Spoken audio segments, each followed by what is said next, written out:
Hi, in this video, let us discuss about free energy. What is free energy? What are the different types of free energy? There are two different types of free energy. One is Helmholtz free energy, the other one is Gibbs free energy.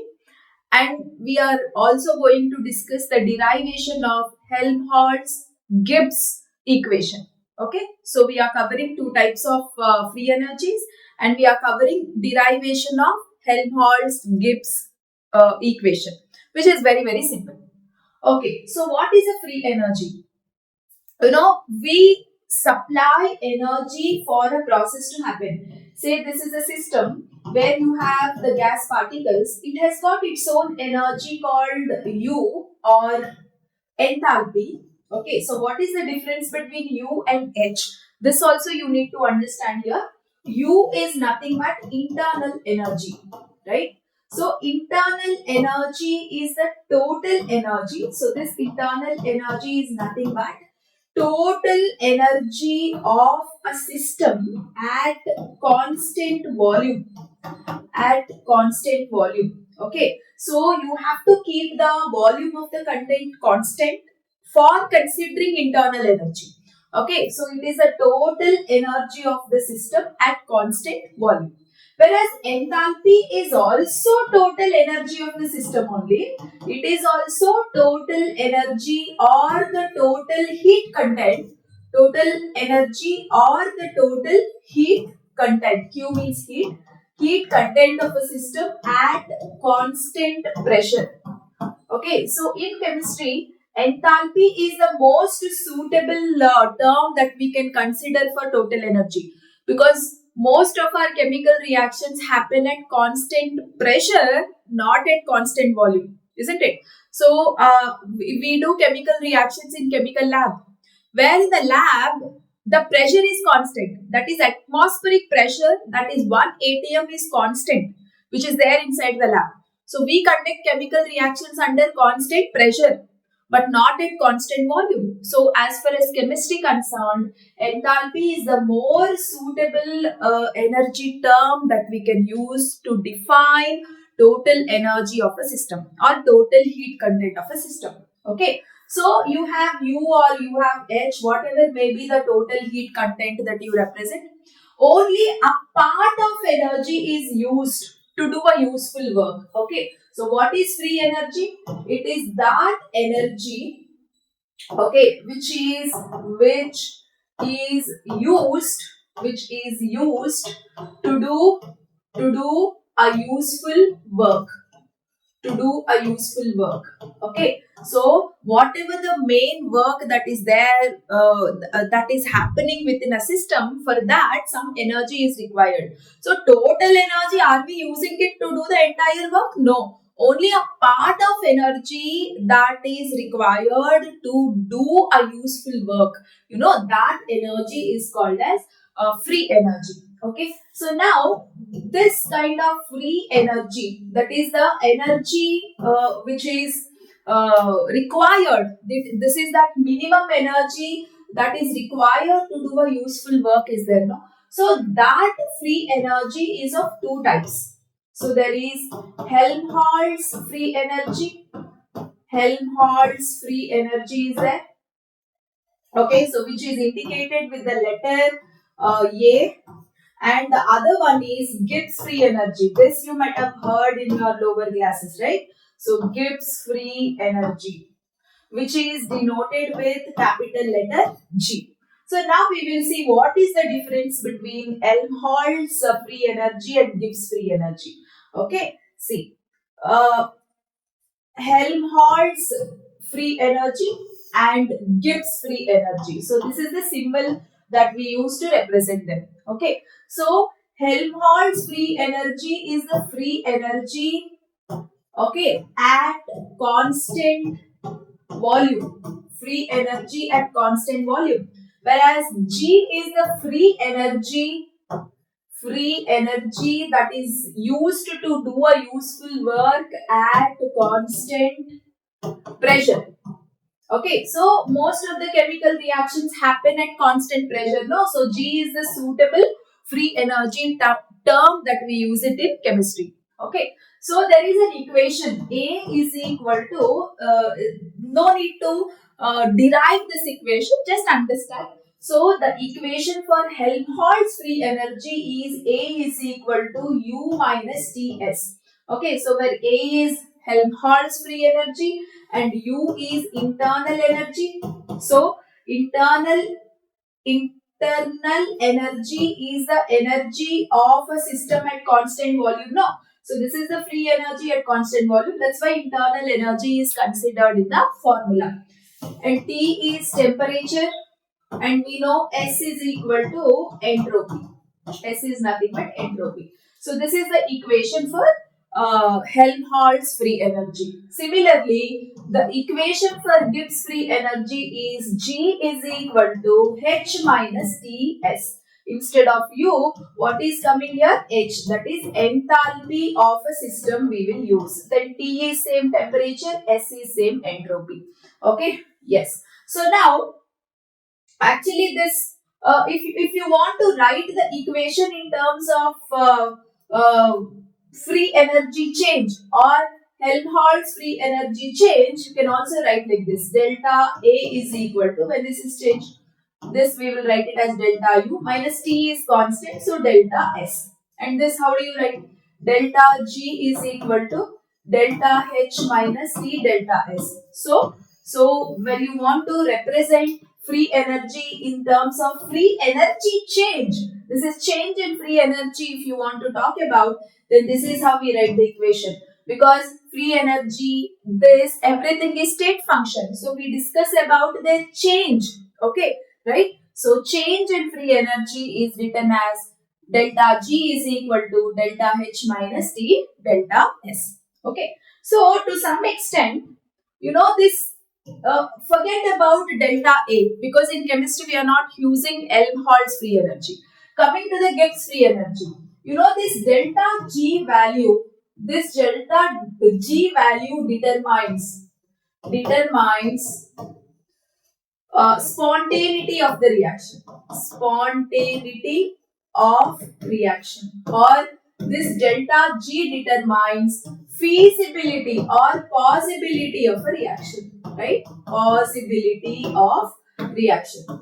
So you all already know, if delta G value is negative, what does it mean? It means the reaction is feasible or the reaction is spontaneous, right? Say if any reaction that is taking very little amount, negative means what? Less. Okay. So if very little energy is enough to do a useful work, then that is a good thing only, right? So that is the logic here. So the lesser the value for Gibbs free energy, that means lesser energy is enough to do a useful work, then those reactions will happen on its own. Okay, right? So if delta G is negative, then the reaction is spontaneous. If delta G is positive, what does it imply? It implies the reaction is non-spontaneous here.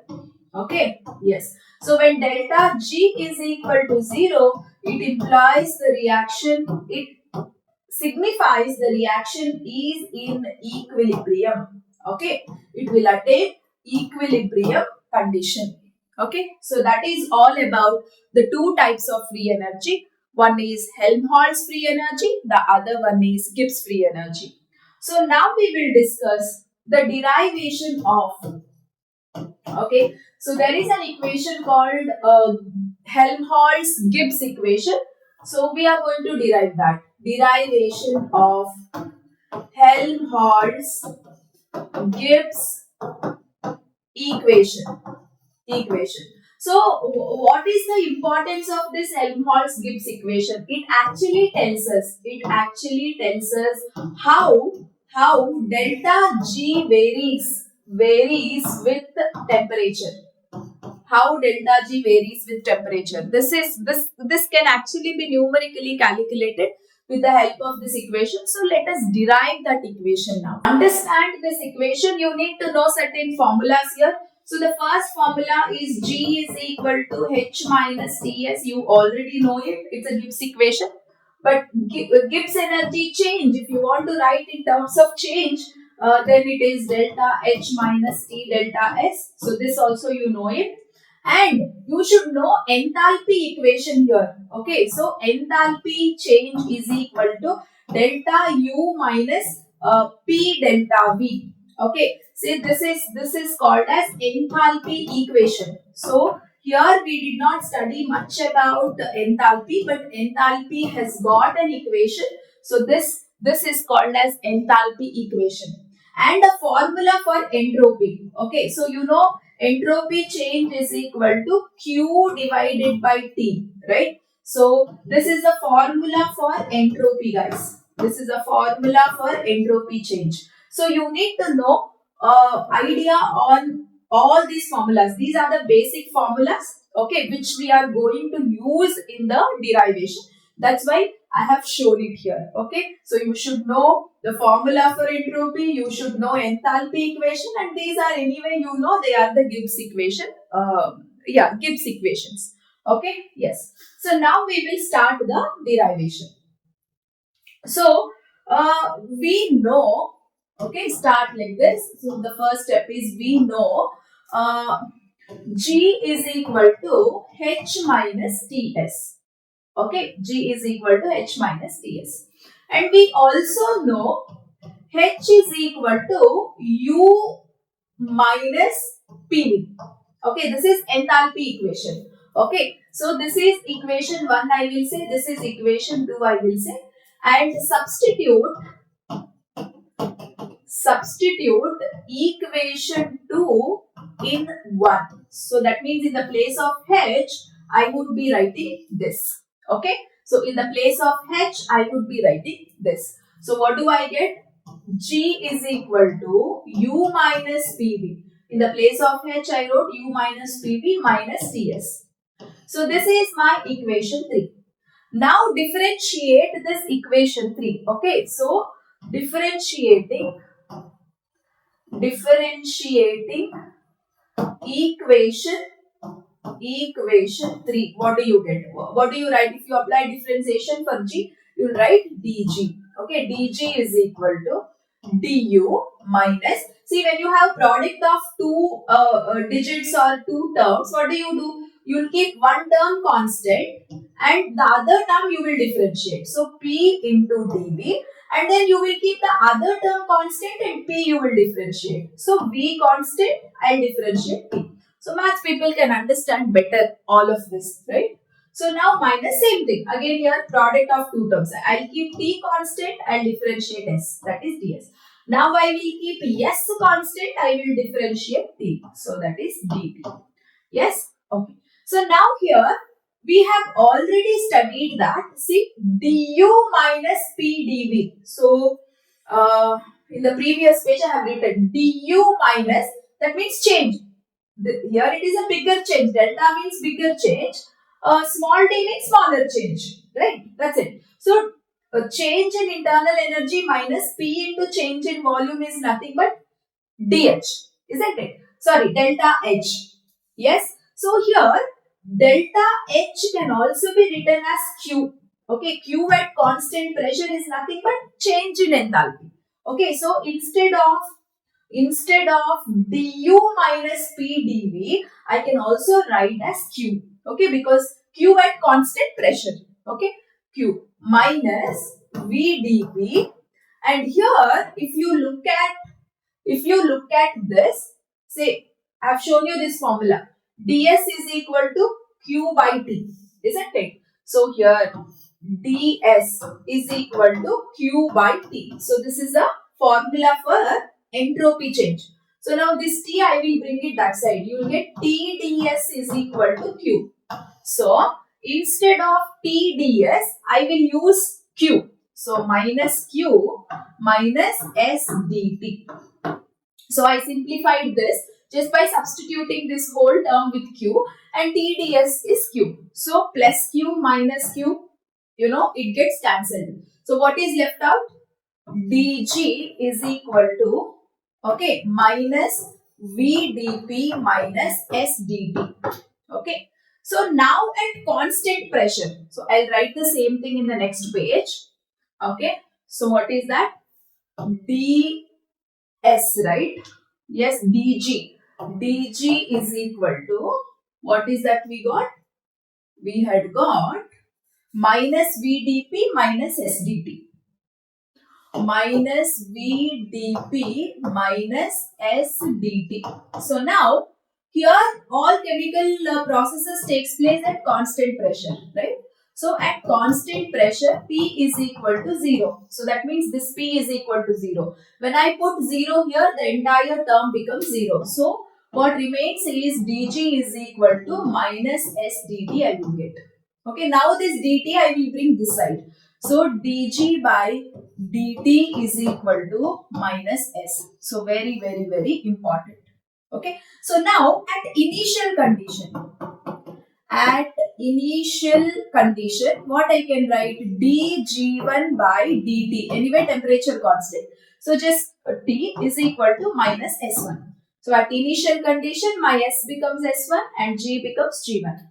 Similarly, at final condition, in final condition, my S becomes S2 and G becomes G2. So dg2 divided by dt is equal to minus S2. So now this I consider as equation number, I think 4, equation 4, and this is equation 5. Okay. So what you have to do is subtract. Okay. So subtract 4 from 5. Okay, what you have to do? You have to do equation 5 minus equation 4. So what is equation 5? This is equation 5. First I will subtract the right hand side. Okay, so what I will do is minus S2 minus of minus plus S1 is equal to dg1 divided by dt. Okay, minus dg2 divided by dt. Yes, this is what I get. And now this is what? Minus delta S. Yes, change minus delta S d of G2, sorry, 2 here 1. Okay, yeah. G2 minus G1 divided by dt. So G2 minus G1 is change in change in what? Change in Gibbs energy. So delta S is equal to d of delta G divided by dt, and don't forget this whole thing we got at constant pressure. Okay, so you have to put that bracket and pressure, saying that this whole thing we got by considering at constant pressure. Okay, so now this whole thing I will write again in the next page. So minus delta S is equal to, right, d of delta G divided by dt, whole thing at constant pressure. Okay, so now I will substitute this. This equation I will call it as 7 mostly, right? So you just check with the number. Then I will substitute. Substituting 7 in the first equation, that is you have delta G is equal to delta H minus T delta S, right? So in this I will substitute. In place of delta S, I will write this whole thing. Okay, so what do I get the equation? Delta G is equal to delta H, this minus, see this whole thing, see this is nothing but, I can shift this minus this side. So instead of writing minus here, I can shift it here, right? So minus into minus plus. So plus T into, in place of delta S, I am writing the whole thing. So what is that whole thing? D of delta G by delta T at constant pressure. So this is what we mean by Gibbs-Helmholtz equation. Gibbs-Helmholtz equation. Okay, so that's it, guys. So this is the derivation of Gibbs-Helmholtz equation. So very simple derivation. So we went on substituting one in another. Okay, so it's very easy. You can practice this and easily get the mark. Okay.